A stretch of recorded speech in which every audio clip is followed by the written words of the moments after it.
ya mengatakan bahwa kalau misal mereka datang ke sini itu serasa pulang ke rumah sendiri. Secara garis besarnya itu memang jika dibilang tugas dan juga apa ya, kita memang melakukan pengelolaan dan juga pengembangan asrama. Tantangan terbesar dalam mengelola asrama, Kita cukup kesulitan mencari daging tuh. oh ya, harapan untuk asrama putra dan asrama putri ke depannya.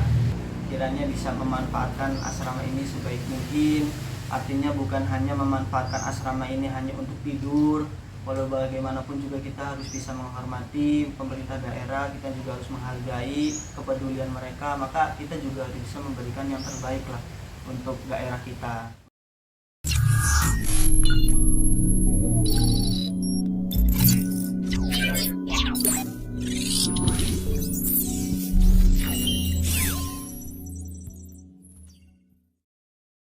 Ya, assalamualaikum warahmatullahi wabarakatuh. Halo sahabat Permai Ayu, selamat datang di podcast Permai Ayu. Ngobrol bareng orang Indramayu. Saya Muhammad Samun Munzir selaku Ketua Umum Permai Ayu DKI Jakarta. Senang sekali bisa menyapa kalian semua hari ini. Nah, kali ini kita punya episode spesial yang pastinya udah ditunggu-tunggu nih, sama terutama buat kalian yang penasaran banget sama asrama Permai Ayu DKI Jakarta. Siapa sih yang nggak pengen tahu lebih jauh tentang tempat tinggal mahasiswa-mahasiswi Indramayu di ibu kota ini? Mulai dari fasilitasnya, suasananya, sampai suka dukanya tinggal di asrama ini. Dan untuk membahas tuntas asrama kita, saya nggak sendirian nih. Kita udah kedatangan narasumber yang paling kompeten di bidangnya, yaitu Kepala Departemen Asrama kita, Muhammad Fauzi Said. Nah, Kak Said ini sekarang kuliah di UIN Syarif Hidayatullah Jakarta. Langsung aja kita sapa. Halo Kak Said. Sehat tuh? Ya, alhamdulillah. Sehat ya Tum ya? Ya, Alhamdulillah. Salam juga buat sobat-sobat Permai Ayu DKI Jakarta. Saya sangat senang sekali Tum, akhirnya saya diberikan kesempatan untuk berbagi pengetahuan dan juga sharing lah di podcast Permai Ayu DKI Jakarta ini. Oke. Senang juga Kak Said udah nyempetin waktu buat hadir di sini. Langsung aja nih, biar nggak berlama-lama, mungkin bisa diceritakan sedikit tentang Departemen Asrama Permai Ayu itu sendiri, tugas dan fungsinya itu seperti apa sih? Baik, terima kasih Tum atas pertanyaannya. Jadi memang secara garis besar ini Departemen Asrama secara garis besarnya itu memang jika dibilang tugas dan juga apa ya, kita memang melakukan pengelolaan dan juga pengembangan asrama, baik asrama putra maupun asrama putri. Dan biasanya tugas yang kami amanahkan dari Pemda dan juga dari kepengurusan itu sendiri, memang kami diamanahkan untuk memberikan rasa nyaman, memberikan rasa aman, dan juga menciptakan suasana kondusif dan juga tertib khususnya untuk teman-teman asrama yang tinggal di asrama. Bahkan bukan hanya itu Tum, kita juga buat teman-teman juga kita mengadakan kegiatan-kegiatan harian, kegiatan mingguan dan juga bulanan lah, karena kegiatan-kegiatan ini kita adakan supaya kita saling solid, teman-teman asrama saling solid, kita saling silaturahim untuk menjaga hubungan agar lebih baik lagi lah antar penghuni sekret ini, seperti itu tuh. Oke. Wah, menarik banget ya. Jadi asrama ini bukan cuma tempat tinggal teman-teman ya, tapi juga pusat kegiatan dan pengembangan diri.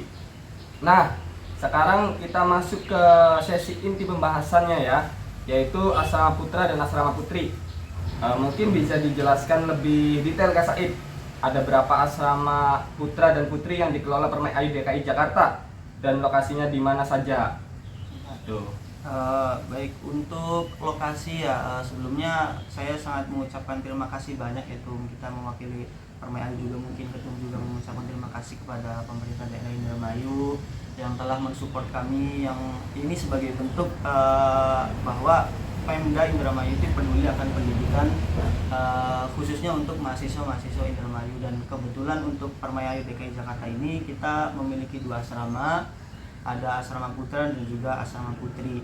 Dan untuk asrama putra kita berlokasi di Jalan Jambu, Gang Jambu, Pisangan Ciputat, nah dekat dengan kelurahan.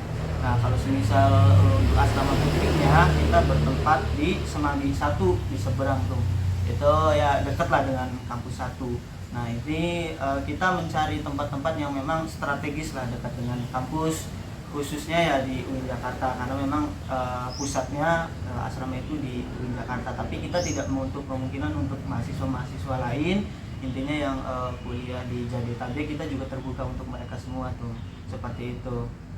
Paling itu sih tuh untuk lokasi dan juga. Oke. Jadi di sini Permai Ayu mempunyai 2 asrama ya teman-teman ya. Yang pertama yaitu asrama putra yang bertempat di Jalan Jambu, Kecamatan Pisangan ya saya diatur. Lalu yang kedua yaitu asrama putrinya, kita bertempat di Jalan Semanggi ya rasanya. Oke, itu lebih dekat sama kampus 1 ya teman-teman. Oke, mungkin jadi untuk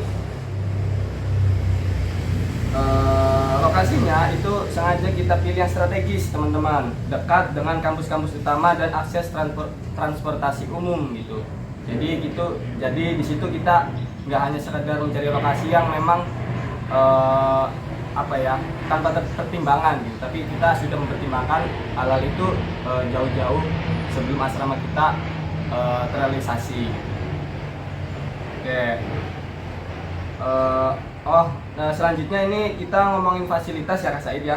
Boleh tuh, boleh. Mungkin bisa dijelaskan gitu apa saja sih fasilitas yang tersedia di kedua asrama ini, dan apakah ada perbedaan yang signifikan gitu antara asrama putra dan juga asrama putri dari segi fasilitasnya gitu. Ya, baik, ini juga mungkin untuk memberikan informasi pada sobat-sobat Permai Ayu ya. Jadi memang untuk fasilitas kita di asrama Permai Ayu DKI Jakarta itu relatif sama tuh. Jadi untuk sobat-sobat juga relatif sama, dalam artian ya memang di dalam fasilitas kita sudah ada dapur, kita juga sudah ada kulkas juga fasilitas, dan juga ada lemari lah yang sudah kami sediakan.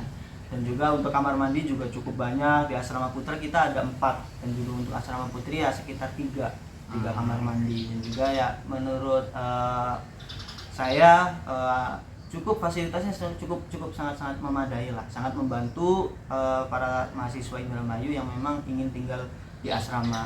Cuma memang bedanya ya mungkin secara tata letak ya Tum, karena memang itu kan buat teman-teman juga mungkin ada perbedaan lah tata letaknya, karena itu kan juga tergantung dengan kenyamanan dan juga kebersihan mungkin dari teman-teman asrama putra maupun asrama putri. Paling itu sih, dan relatif sama. Mungkin sedikit tambahannya kalau misalnya memang dari teman-teman mahasiswa Indramayu yang pengen tinggal di asrama, kalau misal bawa kasur sendiri juga nggak apa-apa sih sebenarnya, karena memang kita belum menyediakan kasur kalau di sini, seperti itu kan. Lebih disarankan Disarankan membawa kasur sendiri dan juga lemari teman-teman gitu. Ya, sudah sangat cukup lah fasilitas kami di sini untuk membantu teman-teman. Oke. Berarti untuk fasilitas ini lumayan lengkap ya Kak Said ya. Kita pastinya juga nyaman banget ya teman-teman di asrama itu. Lalu selanjutnya bagaimana sih sistem pendaftaran dan persyaratan untuk bisa menjadi penghuni asrama Permai Ayu ini? Mungkin buat adik-adik mahasiswa baru yang dengar podcast ini bisa jadi tertarik nih mendengar persyaratan pendaftarannya itu apa aja Kak Said? Ya, tentu pasti ada ya Tum ya, karena kita di sini juga terbatas Tum ya. Terbatas. Jadi memang tiap tahunnya kita mengadakan open recruitment lah, oprek untuk penghuni asrama, dan kita juga akan ada sesi wawancara juga, karena kita juga harus menilai keinginan dan juga kemauan dari anggota baru di asrama kita. Kalau misal mereka mempunyai keinginan yang besar, kita satu visi misi ya, insya Allah akan kami terima sebesar-besarnya kalau di sini.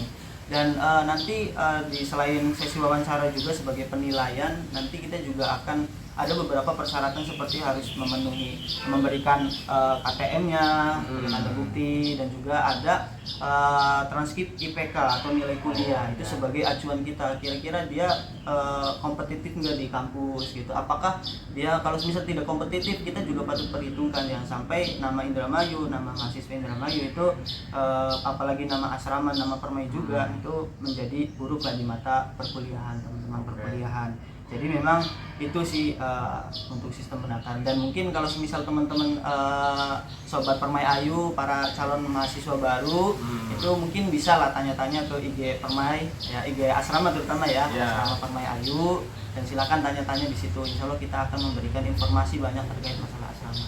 Itu paling intinya kita kenapa seperti itu, kita juga ingin menjadikan asrama ini sebagai rumah lah untuk teman-teman yang memang jauh dari orang tua mereka. Ya. Asrama ini sebagai rumah mereka sendiri, seperti itu. Oke. Berarti untuk persyaratan dan sistem pendaftarannya ini kita nggak rumit ya teman-teman ya. Kita lebih fleksibel aja gitu ya. Yang penting di sini teman-teman calon penghuni bisa fokus juga di kuliahnya gitu. Jadi kita untuk menjadi istilahnya motivasi buat teman-teman yang lain dalam menuntut ilmu di perkuliahan yang wilayah Jakarta ini teman-teman gitu.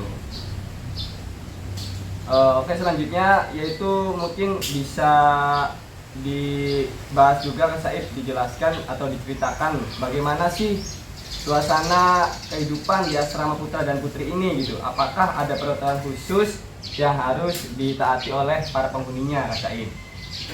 Ya, baik untuk rasa ini ya, kalau misal bicara tentang kehidupan di asrama, memang kita tidak jauh beda seperti merasakan keluarga sendiri lah ya.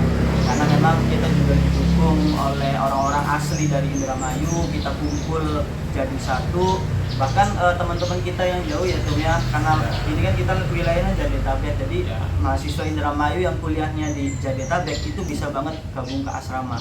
Bahkan teman-teman kita nih yang jauh dari Depok, contoh dari Bekasi, kadang-kadang sering main kan ke asrama, dan mereka ya mengatakan bahwa kalau misal mereka datang ke sini itu serasa pulang ke rumah sendiri. Jadi memang kita kalau ya bisa dikatakan sangat kekeluargaan sekali, apalagi kita juga sering mengadakan kegiatan bersama. Kalau misalnya memang ada proker dari Permai Ayu atau mungkin ada kegiatan makan-makan bareng, kegiatan-kegiatan yang lainnya. Dan terakhir kemarin kita juga ada proker asrama berbagi takjil di bulan puasa kemarin itu.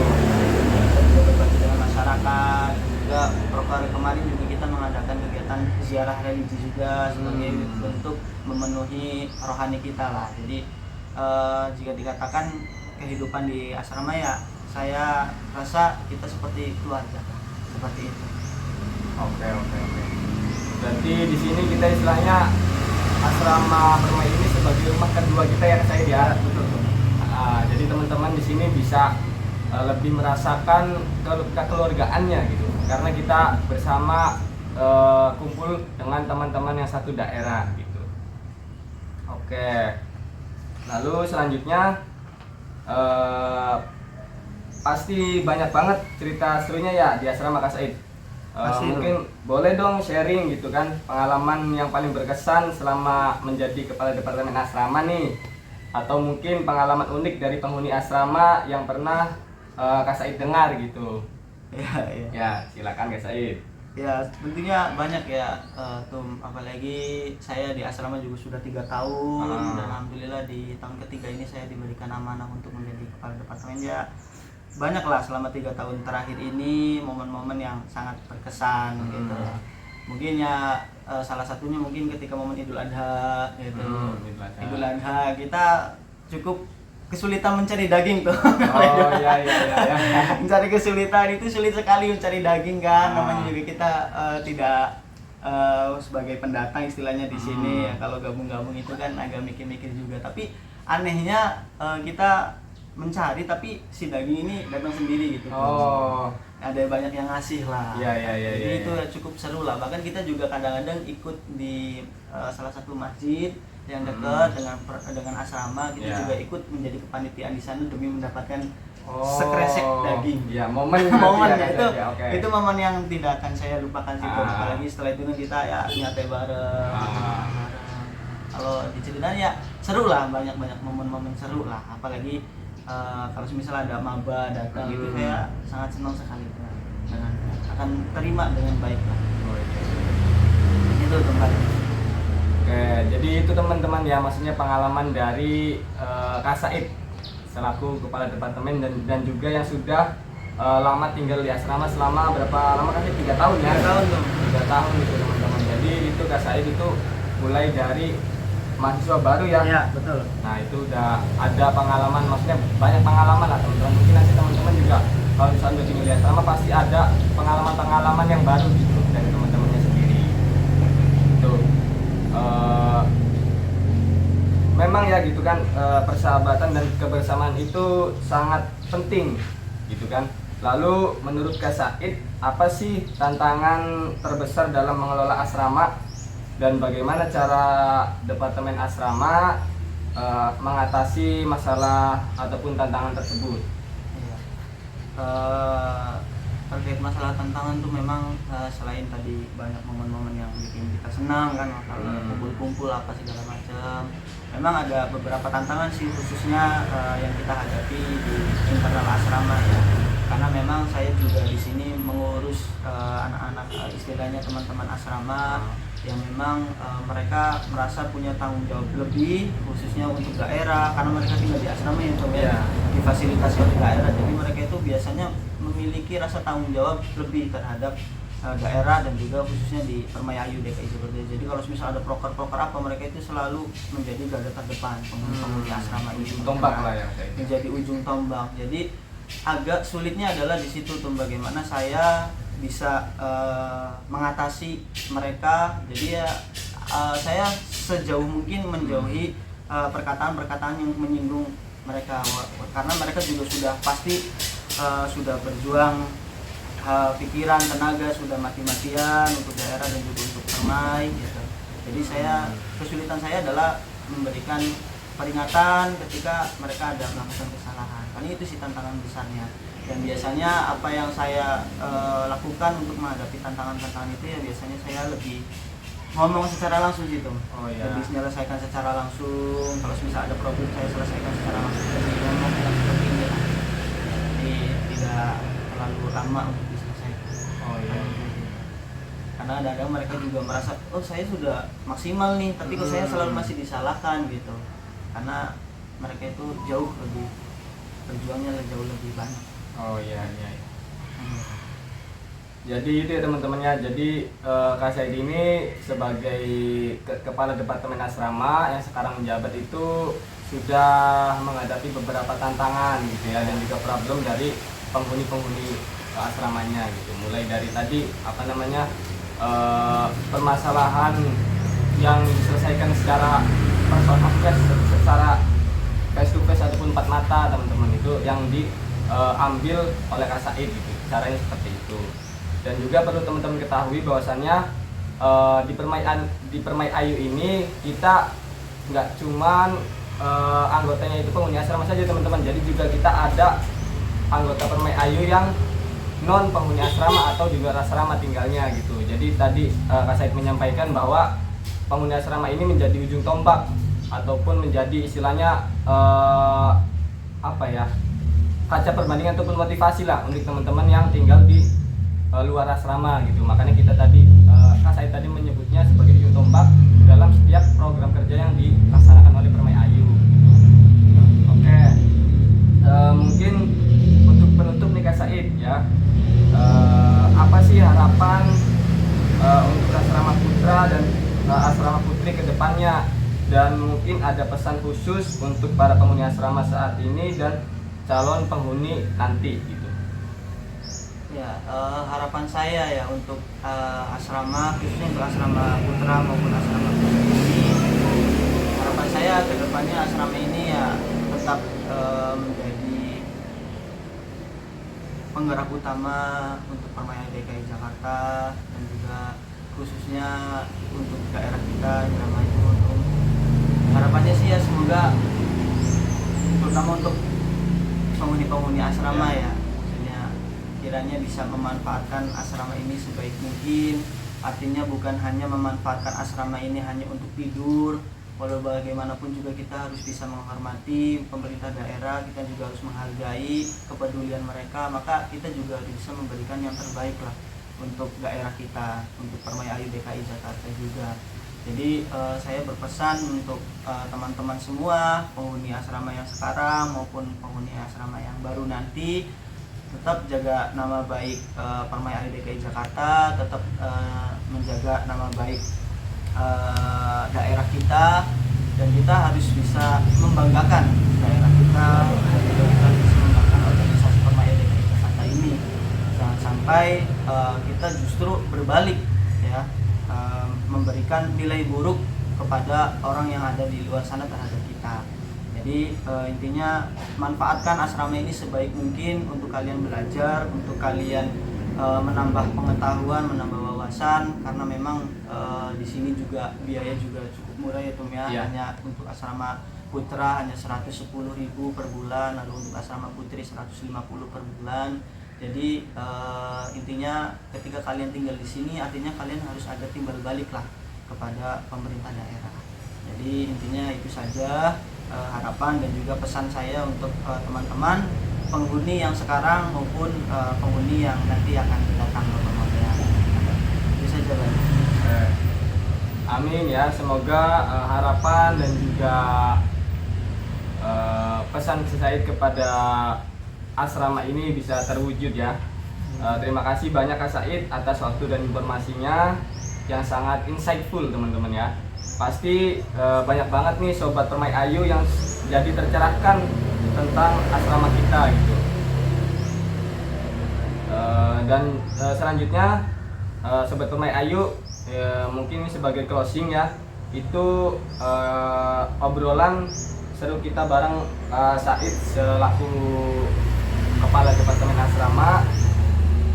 Semoga informasi ini bisa bermanfaat buat kita semua, terutama yang sedang mencari tempat tinggal atau penasaran dengan kehidupan di asrama kita gitu. Dan jangan lupa untuk teman-teman Permai Ayu terus dengerin podcast Permai Ayu DKI Jakarta di episode selanjutnya ya. Kita bakal hadir dengan topik-topik yang enggak kalah menarik gitu. Dan jangan lupa juga untuk follow akun media sosial Permai Ayu DKI Jakarta biar enggak ketinggalan update terbarunya. Akhir kata, saya Muhammad Samun Munzir pamit undur diri. Sampai jumpa di episode selanjutnya. Salam Permai Ayu.